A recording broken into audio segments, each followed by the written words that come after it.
Ladies and gentlemen, and gentlemanly ladies, on this week's On the Rocks, it's all about the music with SNL featured actor and singer Robert Bannon and composer and violist Stefan L Smith, and my guest co-host, former Miss Gay Arizona, by the way, Karrington Valenzuela, and me, your favorite host with the sassy most. Raise a glass and let the drinks begin.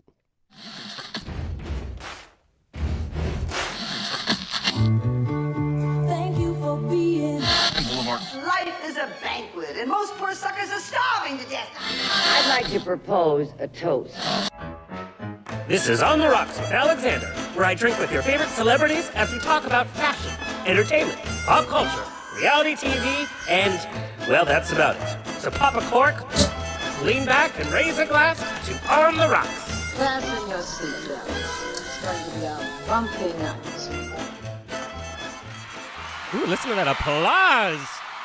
It is on fire. I just have to say, I don't share my space with anybody, but we're making a little space here. Buns and bows and pantyhose, On the Rocks podcast, the place where we're too glam to give a damn. Since we're talking about music today, I just have to share a really quick story. I was asked to sing for International Ragfest, and it's a yearly event that ragtime musicians from all over the nation come, and it's a 3-hour-long concert. And every year they ended it with Alexander's Ragtime Band. So the first time ever, they thought, oh, let's have a singer do it, and my name's Alexander, and it'll be so cute. We didn't get to rehearse. There were 4 pianos on stage and every instrument known to man. And I was supposed to, in between the singing verses, I was supposed to shout out, violin solo, tuba, whatever. But we didn't get to rehearse. I didn't get like a podium or anything. So I wrote in ink all the instruments in order on my hand. So it starts with like, come on along and listen to, and then I forgot the words to my own Alexander's Ragtime Band, and then I started sweating and schwitzing because every ragtime musician knows this song backwards and forwards, and how could I forget the words? And I'm just like, come on along.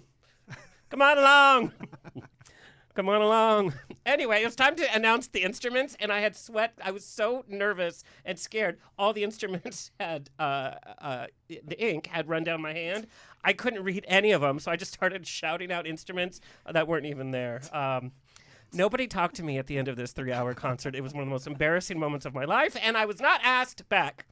Stories in music. I would have appreciated it. Well, nobody else did. Even Helen Keller was like, I don't think so. On the Rocks is coming to Uranus. Well, kind of. I'm very, very excited. On the Rocks will be on the scene with the nationwide nonprofit Gaaays in Space. There's 3 A's in each as we celebrate the 55th anniversary of Star Trek in Las Vegas. A week of panels, Star Trek celebrity meet and greets, game nights, VIP cocktail parties, a Mars spacesuit experience, and the grand finale party at Piranha Nightclub. It starts on August 10th. Go to gaaysinspace.org for more info. I'm already on a crash diet to try to fit into my costumes because it's not going well. Why do they make those costumes so damn tight? Just get inside the Mars spacesuit. Well, I'm going to even try to do that. I'm just going to be like, oh, God. Because like gravity and different weight, so right. Maybe I'm very thin on Mars. Yeah. Anyway, so go buy your ticket. Next week, we are talking to John Delancey, who plays Q in Star Trek, who's coming back for Picard Season 2. And if you're not a gay nerd like I am, you have no idea what I just said, but it's very exciting. Just believe me. Like us on Twitter and Instagram at On The Rocks On Air, and on Facebook, On The Rocks Radio Show. Send me an email. Book me for a wedding, funeral, quinceañera, bris. I don't care. I will show up. Info at ontherocksradioshow.com. The show's presented by Straw Hut Media. You can watch or listen to our over 280 episodes, by the way, at ontherocksradioshow.com. And if you're listening to us, you can watch us on Facebook Watch. You can also watch us on Apple TV, Roku, and Amazon Fire TV on the Outlet.tv app. Share, subscribe, leave a comment. It's for free, so show me a little bit love. And leave your phone number. I'm single. Sean, do you have a knock-knock joke? I do. Make you guys snappy. ready? Knock, knock. Who's there? Luke. Luke who? Why don't you luke through the peephole and find out? I think that was, yeah. That was worse than my Alexander's Ragtime band. I thought that one was going to pass this time. That was awful, Sean. Oh, straight people. Okay, I want to introduce my guest co-host today, Karrington Valenzuela, also known as Nevaeh McKenzie, by the way, is an Arizona native living in the Arts District of downtown Phoenix, serving as department manager for the law firm Fenimore Craig, and holding the LGBTQ+ chair on their Diversity and Inclusion Council. Karrington has been performing as his drag persona, Nevaeh McKenzie, for over 11 years, formerly Miss Gay Arizona, top 5 finalist at Miss Gay America, and residencies at BS West and Charlie's in Phoenix. And actually, that's where we met. Yes. I was doing a drive-a-thon throughout the nation, and I was like, hey, can we stop by and do some PR? And the nicest drag queen I've ever met was hosting the evening and just killed it. I still remember the first time I saw you, you were coming down the staircase. Yeah. That was at BS West, has that staircase. That had no insurance. It was a little rickety, but you made it work. And I was like, Yes. who is that person? Karrington has used his platform to advocate for various philanthropic endeavors, including New Year, New Read, a drag queen story hour at Changing Hands Bookstore, #FitFish campaign, and Nevaeh's Angels, a holiday fundraiser for underprivileged youth. And this past year, Karrington has stood out on the front lines, protesting and supporting Black Lives Matter, and joined as leadership in the Arizona Unity Collective, which gathers leaders from Arizona's human rights organization to advocate in one unified front. He's doing all of this, and I'm like, I watched every episode of Judge Judy this COVID. What did you do? Karrington is expanding his dedication to the betterment of people by becoming a newly certified personal trainer and nutritionist with Mountainside Fitness and partnering with Mind and Body Active as a fitness instructor advisor. Yeah. And I have to tell you, your personal journey has been amazing, because when I met you, we were both curvy girls. Yeah. Now only one of us is a curvy girl, and the other one doesn't even have 2% body fat. What keeps you warm in the winter? Sweaters. Sweaters. Sweater weather. Sweater weather. New Jersey sweater weather. Anyway, welcome to the show. Can I have some applause for Karrington Valenzuela? Thank you so very, very much. Let's put you closer so very much. to the There we go. microphone. Thank you Yes. so very much. I'm super excited to be here, and honored and humbled, and I just love you. Well, it's a mutual admiration society. You showed up to Palm Springs Pride, Yes. and we had fun. Yes. You were the Grand Marshal of the parade. Yes. It was fabulous. Yes, you were Grand Marshal of your own parade in your hotel room. Hey, friend. You made a new friend that weekend. Where is he today? We still keep. He's right. No, can you No. Well, you're gonna find just the full Maury, Maury voice. Well, But you've been doing drag for over 11 years. Now, we know that the whole drag culture has really changed. It's become very mainstream because of Drag Race. But how has drag changed the most for you, personally? I would say that at the time I started, we didn't have RuPaul's Drag Race. There was no YouTube tutorials. So you really only made a name for yourself if you competed in like newcomer contests, or if you just showed up to the gig and you hoped that the show director or the queen that was, performing noticed you and gave you a spot. And then you just kept going back week after week after week. Whereas now, I think it's a little bit more accessible. There's a lot more tutorials out there, obviously, so you can really just sort of doll yourself up the way that you want to. But I think for me, what has changed is that what I see those newer queens doing is they have the beauty, they have the makeup down, but I just don't think I've seen them get their performances perfected or their niche tweaked yet. So you got to have the personality and the niche, not just the makeup. So that's the difference for me. I mean, you nailed when I saw your act. You nailed every act, but you also could command an audience, and that's a big part of drag, is to be able to MC, to command the evening, to tell jokes, to perform, not just sit there and be an influencer drag queen. Yeah, I definitely advise newer girls that be mindful that there is a difference between a performer and an entertainer, and an entertainer can have an 11-year career. Well, and we're going to talk about that because 54 Below in New York City has some of the best performers and entertainers, and then they have the Countess de Lesseps from Bravo TV doing a concert. Still sold out! Anyway. Now, we've talked about this before, but everybody always is going to ask you that question. Have you auditioned for Drag Race? like Right. I asked you on Sunday. Yes. So my answer is no. I love the show. I love what it's done for drag. It's just not. It's for me. It's just not my path. It's not what I want my drag persona to evolve to. Why? Drag for me has always been a side hustle. It's always been fun money. And for these girls, this is their career path. That is, they are going for it. And I give much respect to those queens. In fact, a good friend of mine, Joey J, just completed season 13, I believe. Joey J. Yes. And I. What's Joey's phone number? I fully give praise to all those queens and entertainers that do that. But for me, I have what I have with my career and my side hustles and my philanthropic endeavors. That's good enough for me. You know what's funny is that we are such great friends because we couldn't be more different. Like, you are doing good for society and you're a positive person. I have never heard you slam a drag queen. I've never had you like slam like a one-liner insult towards anybody, and we know that that's all I do. Even at funerals, I crack out those one-liners.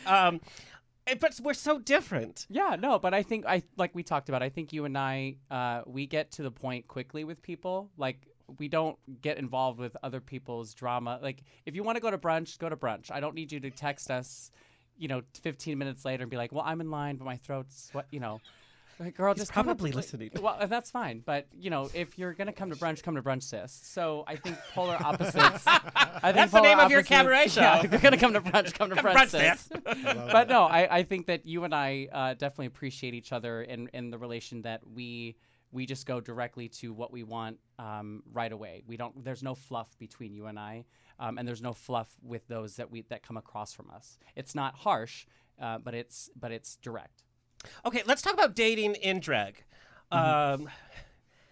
Is that possible when you have a boyfriend or when you're dating somebody? Do you bring up drag the first time, or do they meet you in drag, or what's happening? Yeah. So in my experience specifically, dating for me, a lot of men have reached out to me on the apps, or they'll recognize who I am and they'll say like, "Oh, I'm not interested," or "I don't want to date a drag queen," or "I didn't know who you were. I'm so sorry. I didn't know this was Nevaeh," and then they'll sort of like ghost you or block you. So for me specifically, it's not been successful in finding a relationship, but I'm also, we've had this discussion. That's not really my bag. Very, anyway. very picky. Yeah. Like, credit score?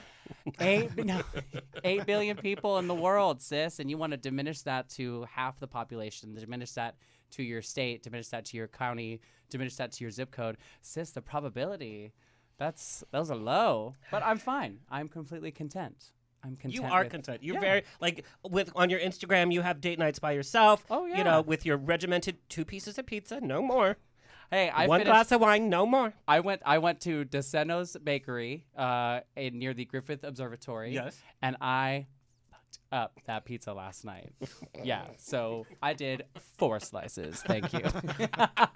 But they're LA slices. They're like, oh, God, that was simply decadent. Yeah, no. Shout out to DeSano Bakery. It was delicious. Thanks, guys. You're going to Desano Bakery. I'm going to, like, Little Caesars. Like, No. That's my pizza experience. Yes, treat yourself. Listen, we only get one ride in this life. Who We has may as well time for all of that? Listen- I just want it hot and ready now. well, that's... Well, that's another show. But what did change your whole kind of life path in terms of fitness? I make the joke that you were a curvy girl when we met. Yeah. And fitness has really become part of your life. But unlike every vegan in LA that will tell you that they're a vegan before they'll tell you their name, you don't do it as like, oh God, I'm better than that, or it's just it's the path that you've chosen. Yeah. But what was that inspiration? For me, it was looking at photos of myself and not liking the size I was, and then also how I was feeling. And it was late, late nights with drinking, and then eating late at night. And so you sort of gain the freshman 15, if you will, when you start doing drag. I gained them last night. So so for me, it was just I just didn't like my surroundings, and so when that happens, you either thrive or survive, and I choose to thrive whenever that happens. So I choose to refuse to plateau. Yeah. So I just went out for it. Why are and we friends again? No, so you just go for it, and I'm really happy that I know now what I know with my personal training certification and my nutritionist studies. And so for me, with fitness and with drag, I've always been motivated by looking at something and thinking, I can do that and I can do that better. And so for me, I was watching personal trainers around fitness centers, and these people are, working their asses off, and the trainers just... So again, for me, it was just going for it and thankfully getting certified. And now I'm with this fitness center, and it's ballooning into a partnership with a supplements company. So I'm very, very excited, and it's great. Well, I'm very excited for your Instagram pictures. Too hot for TV. That's an engagement photo. Yeah, the recent ones, yeah, for sure. Yeah, I'm like, oh. When you have your grandkids and they're looking like, here's a picture of Grandpa. Well, yeah, no, I'm. It's gonna more or less be like great cousins, nieces, great nieces. It's not gonna be grandkids. We did talk about we just. Yeah, no. The photo, like the photo shoot was for me. It was about finding contentment. It's a good thing to find. So I just wanted to be able to express to the world and put that out there. And for whoever sees our Instagram stories, whoever follows our social medias, we don't know what type of effect we have when we put our music out there or when we perform at the Hollywood Bowl. You can inspire, hundreds, if not thousands of people. So why not? It's just sort of like a cathartic expression of contentment. You messaged me one time about Instagram that people on social media can just be mean, and so people make assumptions because you will post a sexy picture, and people just make up assumptions about your sexual energy. Oh yeah. And, I mean. Can you talk a little bit about that? Yeah. Oh, yeah, for sure. So, especially when we started our Changing Hand Bookstore's New Year, New Read Drag Queen Story Hour, we were getting a lot of pushback from the community about all that. And you're on. Okay. So that was our technical difficulty, but that was break number one. The joys of podcasting. It happens. But you're going to help me interview our musicians today. Yeah. Now, I know music is a big part of the drag culture. For sure. The songs that you pick, you have to be relevant, popular, but what do you respond to first about a song? For me, it's just I prefer to the uplifting type pop music. So the Pussycat Dolls' Hush Hush, the disco version, that's a song that I'm known for. And then, of course, I perform as Britney as well back home. So Britney is always been an influence for me. But as far as a song goes, I think it's just a matter of how it makes you feel in the present moment. It's not necessarily something that you set out to do. I have thought in my performances about doing songs that I necessarily don't feel a connection with. And I've gone out to perform them thinking that the kids will like this. Yep. And did not do well. And so I think it's definitely for me, as far as a queen is concerned, you really have to have that connection with it. Otherwise, I think the audience really picks up on it. I love when a drag queen does something that's so out of the ordinary or so random, or that's like a throwback from the past. Yeah. That's so different because it's like, we could all do top 5 songs over and over and over again. Yeah. But it's like, it's those acts that put some thought behind it. Yeah. For me, I definitely try to keep my performances with a lot of variety. So I'll do like the Pussycat Dolls in my first set, and then the second set will be like a throwback Aaliyah medley or a Destiny's Child medley or Missy Elliott. And I'll start with like a radio sort of intro, and the second that old school Missy Elliott beat hits, you could, like, from the backstage area, you can just hear that energy, and it's just a lovely feeling. So I definitely agree. I think when you give that audience that throwback and you give them that moment, it's a good money maker, baby. All right. I want to introduce our guests, our sexy gentlemen here. 2 different varieties of music, both telling their stories in the business. So I'm going to introduce Robert Bannon, who happens to be visiting from New York for a matter of days, by the way. He's been dazzling audiences on the stage and screen for years, and his emotive and powerful vocals and knack for comedy bring people together, but it turns into tears of emotion, laughter, and elation, but always to their feet. Sold-out shows. Encore, encore, encore. Now the accomplished and lauded cabaret singer and Saturday Night Live actor, by the way, recently debuted Unfinished Business, which is his debut album, and it's available on all streaming platforms, by the way. He recorded the album in his home studio, and all the musicians were sticking to social distancing. So that was probably a very unique experience that we're going to chat about. And the album's first single, which we're actually going to take a listen to, is a rendition of a song that I used to sing over and over, Bette Midler's From a Distance.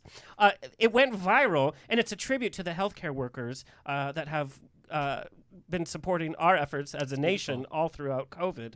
And Robert and his producer, Lee Lassick, co-hosted the virtual sensation Quarantine, Cabaret, and Cocktails, which was a weekly live stream on Facebook and YouTube that reunited the Broadway cast of Frozen, Aladdin, Mrs. Doubtfire, and featured Broadway legends like Lea Salonga, by the way, Cheetah Rivera, Shoshana Bean, many, many more.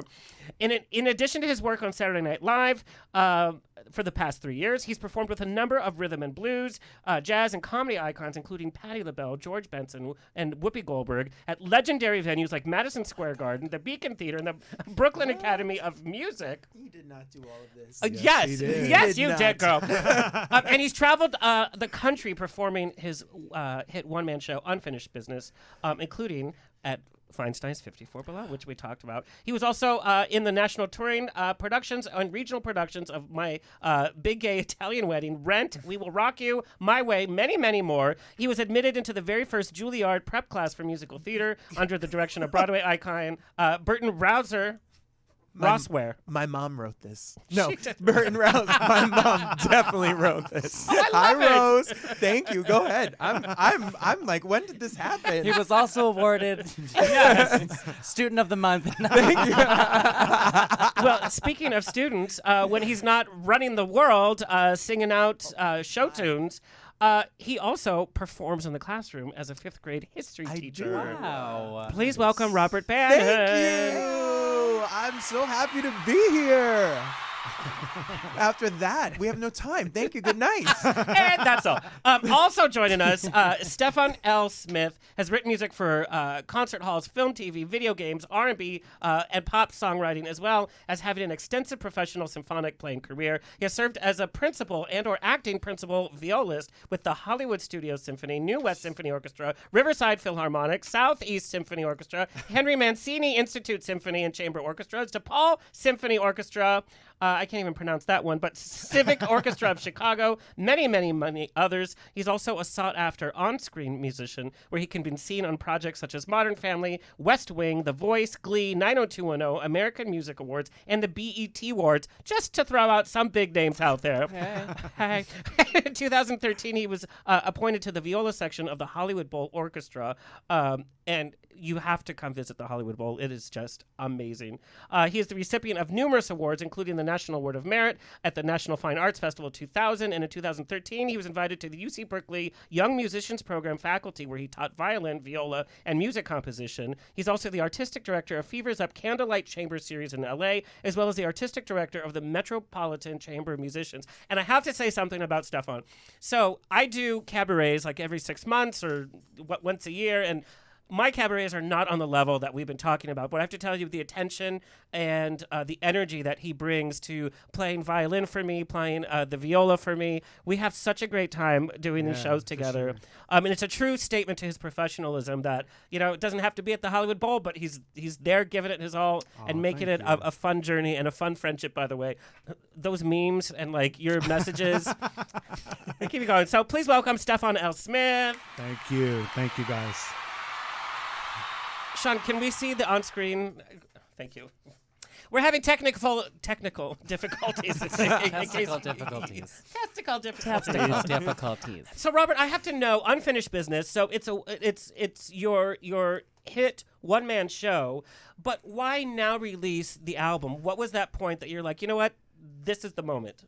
I did my first show at 54 Below, and I had called the show Unfinished Business because I was a student that studied music at Juilliard, and I gave it up at 18. I chickened out. I had a bad audition, and I decided that this wasn't for me, so I became a school teacher. And I had a whole other life. And then at 33 years old, I decided I needed to go back to it. And the whole mantra of Unfinished Business is that everyone has something that they're afraid to do. Host a podcast, become a trainer, learn an instrument, travel, go to Europe, whatever you want to do. And especially the past 16 months, we're not guaranteed any time, so we have to do it. So I had the idea for an album, and then COVID happened the weekend that we were supposed to record in the studio, so we had to make the decision to continue or not. Wow. So we did it. We just puzzle pieced it together. Everyone was home, and it kept my sanity and my artistic little blood pumping this whole entire process, a year. But talk about taking guts. So to say now it's time for the album, but then it's kind of an isolated creative process because you're not there in the studio, and studio work, you feed off of that energy. Sure. And the feedback as well. It's just, Barbara Streisand's the only woman that, has a recording studio in her own bedroom. And she's like, I'm fine. I don't need to see anybody, right? But that's part of the process. And so you kind of had to do this. All right, so back to what we were saying, it was a very isolating kind of experience, so that must be an odd. It's like my first debut album, but there's not that kind of energy, and you're kind of just putting it out there. Yeah, I bought equipment online. I have no idea how to use recording equipment.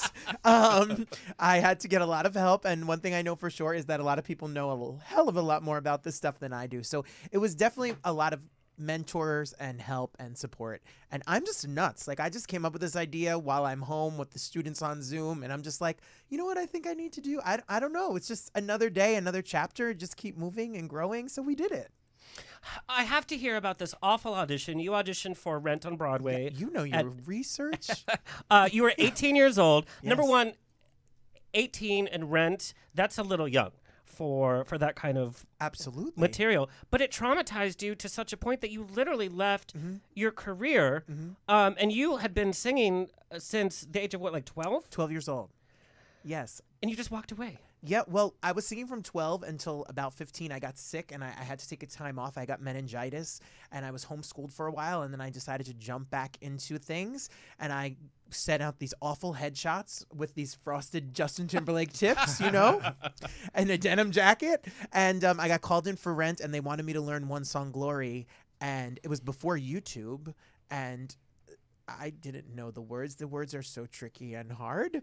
And I went in there and botched them, and they kind of like looked at me and rolled their eyes, the casting director, and I was like, "Damn, I can't do this. I'm not made for this." I went the next day and changed my major to history. That's what happens at auditions, right? Well, now I do, because I've got that done to me a million times. Every time. Jesus Christ, man. I was just so After one. I just was done. I was like, no, this isn't for me.